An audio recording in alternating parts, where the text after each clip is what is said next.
Our $300 RTX 2060 KO is actually a 2080 in disguise. It's a much more special card than anybody thought, including EVGA, which is the company that makes the card. We've discovered quite a few things while working on this one, and one of those things is that the RTX 2060 KO, which has a different die under the cooler that we'll show you, is upwards of 50% improved in some applications, 26% in Blender. Now, in gaming, it's about the same, but there's something interesting going on underneath the hood that has significantly improved this card in specific workloads.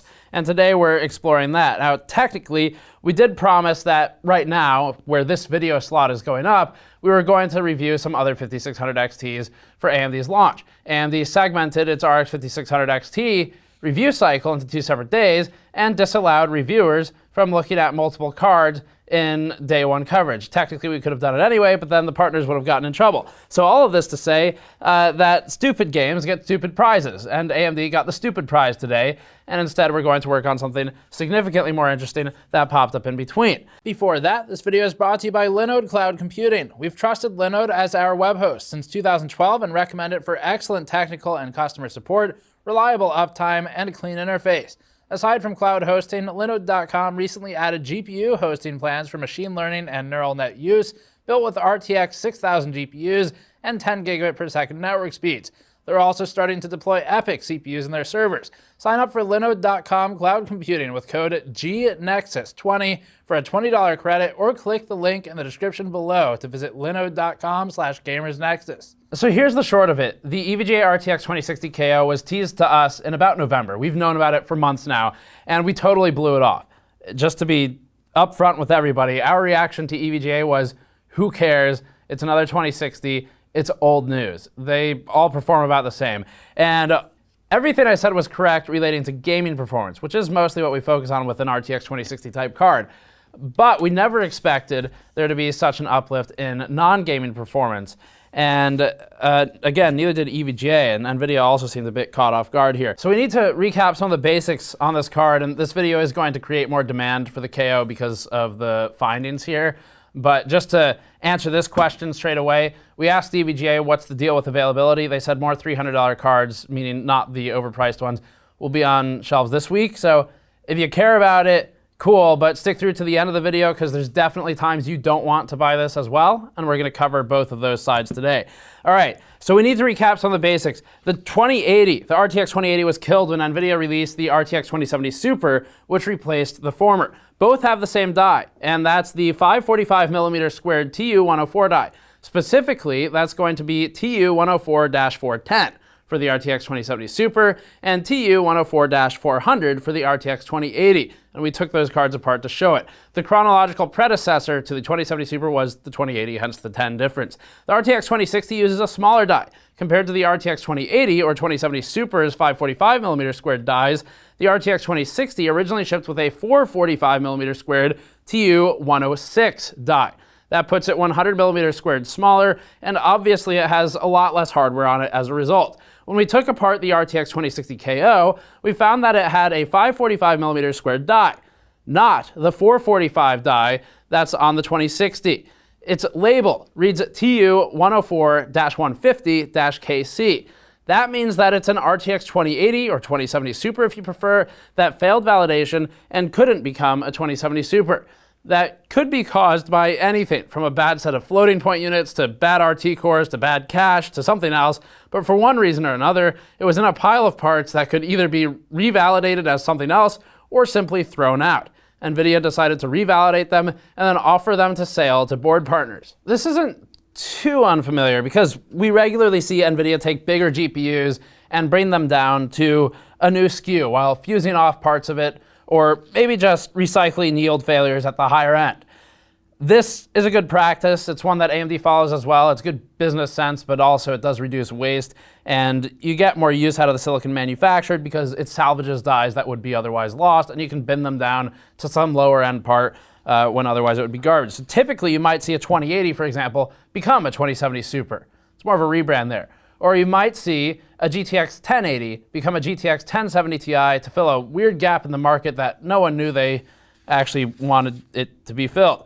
What you wouldn't typically see, though, is a new 1070 Ti die mixed in with 1080 failed dies. For example, and these are random numbers I'm pulling, but if you have a 1070 Ti that's 15 millimeters squared smaller than a 1080, and they're different dies, but then you also use the 1080 die in there, that's not normal, and that's kind of what's going on here. So this is interesting for that reason. The 2060 original TU-106 will persist alongside the new TU-104-150 that's in the RTX 2060 KO. Either way, the 2060 KO has got the TU-104-150 die in it specifically. Before hitting the benchmarks, an item of note here. Not every RTX 2060 is going to have the die we're looking at today. This is only going to happen on some cards, and there might be a bit of a lottery to which cards have the new TU-104-150 die as opposed to TU-106. And part of that's going to be based on if the manufacturers are just buying whatever RTX 2060s they can and throwing them on the boards that are in the most demand, as opposed to what EVGA is doing with its 2060 KO, which is specifically selling the 2060 KO with that new die, with the 2080 die that's been turned into a 2060. And our understanding is that cost is roughly the same for the 2060 TU-104 and TU-106 chips to the manufacturers, which means that the difference really does just come down to what's available at the time, and supply changes. So sometimes what we're saying is we can't guarantee what chip is going to be on what card, although EVGA does seem to indicate in talking to us that the 2060 KO will have the TU-104 part. But either way, what no one seems to know when we started looking into this was that this GPU has some very specific advantages, and we discovered a few of them tonight. So let's get into those. Then we'll talk about why all of this happened and what it means for the 2060s. In a quick run of our GN logo scene that we use for CPU benchmarking, we found that the RTX 2060 KO TU-104 die outclassed the RTX 2060 original TU-106 die with a render time reduction of 27% when using CUDA only. That's a massive change for something that's cheaper than most other 2060s, but also still technically called an RTX 2060. It's a good change though, and unlocks performance not previously had. We have a few suspicions that might cause this, and we'll talk about more of that later in this content. As for optics, where RT hardware can be leveraged in Blender, the delta shrinks to 19% improvement. We think that this indicates that there's an advantage specifically in maybe FP32 or some non-RT part of the die. But given that gaming, which is mostly floating point, doesn't show any benefit, we're still left with some holes in the story of what's going on. The RTX 2070 Super finishes its renders in 24% less time with CUDA only and 12% faster for optics, respectively. With optics enabled, the RTX 2060 KO can achieve about 85 to 88% of the performance of the 2070 Super. We validated these results on 2 test benches with multiple cards. We also reached out to a third party in the industry and requested validation assistance, and it did pass validation. Finally, we called some people at NVIDIA and asked if they could confirm these results just to make sure we weren't super wrong, and NVIDIA was able to confirm that the results we saw in Blender were valid and represent its own knowledge of what the product should look like, although some of the contacts had only recently heard of this advantage of the TU-104-150 die. It's very interesting and there's much intrigue here, but we need to see what other advantages might exist since we already know that gaming doesn't nab a benefit. As for other professional applications, we ran SpecView Perf 13 on a few different cards to see if the pattern would repeat. This benchmark rapidly analyzes professional applications like Maya, 3ds Max, CAD software, and more, and looks at the viewer window performance, typically represented as frame rate, so that you get an idea of how quickly the card can render the scene. We then analyzed each of the 89 test results, one result per workload per application, each of which has some subtests, to try and find where it specifically performs better. What we learned is that this isn't a fluke in Blender, but a repeatable advantage of the new TU-104-150 RTX 2060 variant. Maybe NVIDIA forgot to turn something off, or maybe something was broken, but we're really not sure what's going on. It's too hard to fit 89 results on one chart. We tried. So we'll first look at the list of the biggest impact items, and then we'll look at some of these smaller ones. Of the 89 independent tests, these are the 20 that saw an improvement greater than 10% versus baseline performance of 100% on the original RTX 2060. The biggest change was to the Tesla Tower shaded edges test in SolidWorks. In this test, the models ranged from 2.1 to 21 million vertices, and a lot of them are geometrically complex. This test looks at a few different types of performance, like deltas with normal shaders, bump parallax mapping, ambient occlusion with normal shaders and environment maps, and a couple of other tests in its 13 subtests. A 48% improvement, though, is ginormous. We validated this result with others and with additional testing, and it is repeatable. CATIA saw a 41% improvement in the plane benchmark. There are 14 CATIA tests with subtests, but these two specifically saw the biggest jump. In looking into it, this test includes depth of field post-processing, ambient occlusion, and more shading with ground reflections and ambient occlusion. Siemens NX and SolidWorks account for all the results between 40% and 30% improvement, with CATIA and medical simulation filling in the 20% range, and then CATIA and Creo for the last results. Only 6 tests averaged under 100% baseline, and most of those, if not all, are within test variance. We don't yet have enough data to firmly establish error with this specific workload, but certainly the 99.9, 99.7, and 99% and 98.8% results are within variance of run to run. The 298.5 results we suspect are within variance as well, but we're not fully confident until further testing with this suite. Everything else was between 0 and 9% improved, with Maya seeing 2% to 9% improvements and Creo seeing the rest. 3ds Max saw about a 5% performance uplift in some workloads, but it's not worth making more charts for those numbers. Now for gaming, we showed gaming results in our 5600 XT review before we even really knew what the KO was. We just thought it was another 2060, and it mostly is. But to quickly recap it, the gaming results were the same. This 2060, the one in the other room in the test bench, the 2060 KO, is about the same as the 2060 FE. Technically, the 2060 FE is even a bit better than the 2060 KO because it's got a power percent offset that you can increase it to get a higher clock than the stock clocks. The 2060 KO, you're stuck at 100%. There's no headroom for more. So gaming performance has not changed. It is not a 2080 in gaming performance, despite being approaching a 2080 in some of these other applications. And for that news, we're sorry, but it's important to really make clear to everyone, if you're buying this thing for gaming, which is what a 2060 is really targeted for, and what most of our viewers are probably interested in as well at this price class of card, then don't expect any change from basically any other 2060 baseline on the market. Not a meaningful big change anyway. So what does this mean for everything? Well, the KO, first of all, does not outclass enthusiast or OC SKUs. So EVGA's other offerings and offerings from other vendors, Gigabyte, Asus, whomever, those, if they have additional power, headroom, and overclocking, if they have better PCBs and VRMs, if they have better coolers, they're still going to be a better card than the 2060 KO. The 2060 KO is weak thermally. It has double stacked thermal pads. It's like 10 millimeters tall and is absolutely insane. And it's a cost-saving approach that worked in this instance, but it's really not a good approach to things for a thermal solution. It's not optimal. So it's got a cheaper cooler. It runs a bit warmer. Now, it still runs acceptably, but it's going to be warmer and you might need to run the fans a bit louder to make up for it. The overclocking is more limited. You can't go past 100% power target, so you're stuck with whatever you get out of the core until you bounce off the power limits, and that's about it. And for those reasons, EVGA's or other companies' cards above the KO might be better choices for enthusiasts. If you plan to basically plug the card in and use it, the 2060 KO is a great deal for that reason, but we do need to look at the thermal separately if there's enough interest in it following this video.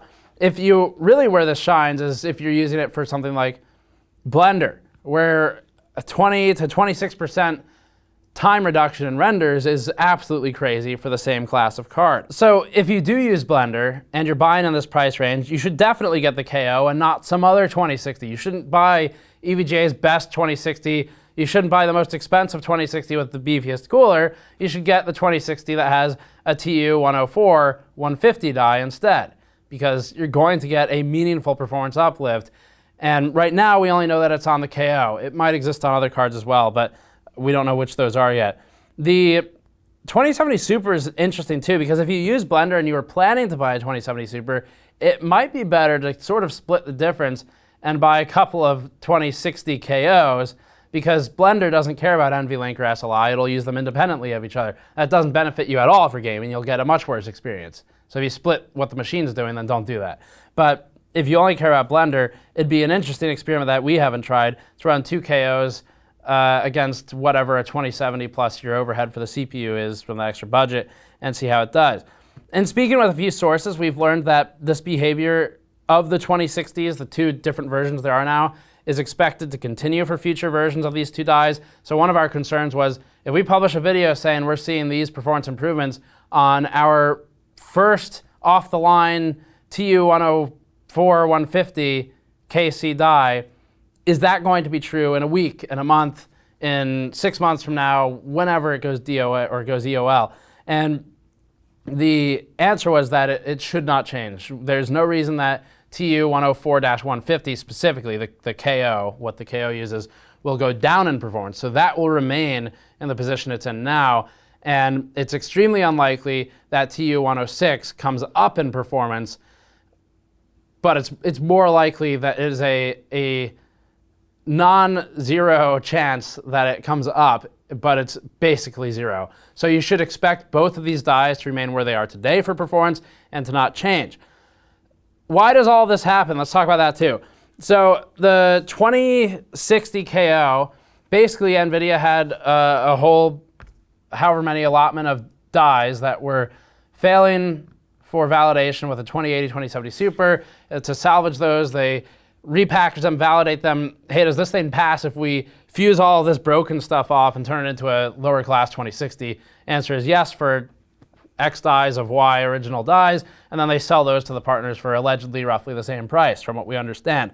And that's all there is to it. It's not supposed to be, as far as we understand, any sort of, well, for what we understand, what we found on this card was not expected from anybody. Now, I'm sure some engineer at NVIDIA knew about this and could have told you about it, but certainly marketing didn't necessarily plan for this. And I can, with 100% confidence, tell you that EVGA had no idea this was going on, because when we were discovering some of the performance changes here, we spoke with them, and they were like, can you help us run some Blender tests so we can try and validate this? So we were talking with EVGA the whole time, because EVGA didn't know this was a thing. It just thought it had another 2060 with a different die. And one of the smaller, originally, when I saw the die difference, I was like, okay, cool. So whatever, it's 100 millimeters squared larger. What does that mean? Well, it means the heat spread over a larger area, so maybe you get an extra 12 megahertz bump in the clocks from a slight reduction in temperature from spreading it over a wider area, and then you throw it away for the cooler anyway. But it was much more interesting than that, and that basically had nothing to do with the story that we ran with. Anyway, that's why this happens. NVIDIA had stuff they wanted to sell rather than throw away. And as for what's causing this performance difference between the two, I'm honestly not sure. I've looked through the numbers, and I've looked at the types of benchmarks that are running. I've got a few guesses, but it would seem like this is not related to RT cores, first of all, because the delta with optics, which uses CUDA cores, we'll call them, as NVIDIA does, and the RT hardware simultaneously to render Blender images, the delta goes down when you're leveraging RT, versus when you're CUDA only, the delta increases by sometimes a lot. And so that would indicate maybe something's going on in FP32 in the original silicon, or something's going on with, I'm not sure. We're looking into it. I don't know that I'll ever get an answer, but we have reached out to NVIDIA and asked for a comment. We did get a statement from NVIDIA. So NVIDIA said GeForce RTX 2060 boards are based on either the TU-106 or TU-104 GPUs. The performance difference between the two configurations is negligible in most cases, although TU-104 based RTX 2060 cards will deliver higher performance in Blender. And we followed up with them. We spent about a day working with them on validating the spec view differences as well, and NVIDIA saw those differences too. So they're correct, they're negligible in gaming, but not in this other stuff. But anyway, we're not 100% sure what's causing it. What I can tell you is that the delta is verifiable, it is repeatable. We've repeated it on multiple benches, and we worked with others, including EVGA and another third-party source, and also checked with NVIDIA, and all of it checked out. So the numbers are real, and I really wish I could give you a really technical explanation of why, but I can't.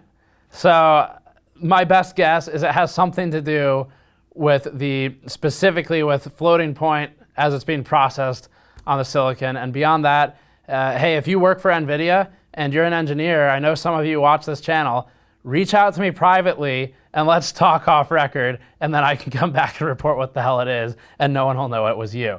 So that's it for this one. Thanks for watching, everybody. As always, you can subscribe for more. Go to store.gamersnexus.net to help out some of our in-depth testing like this, where we do really interesting looks sometimes at things we didn't expect. Or you can go to patreon.com/gamersnexus and check back for more 5600 XT coverage, because although AMD doesn't really deserve it at this point for the BS that it pulled with reviews, the partners do have other cards that are worth looking at, and we know some of you want to buy them. Although the KO is quite compelling after seeing all of this. It's a much different story after tonight. Thanks for watching. We'll see you all next time.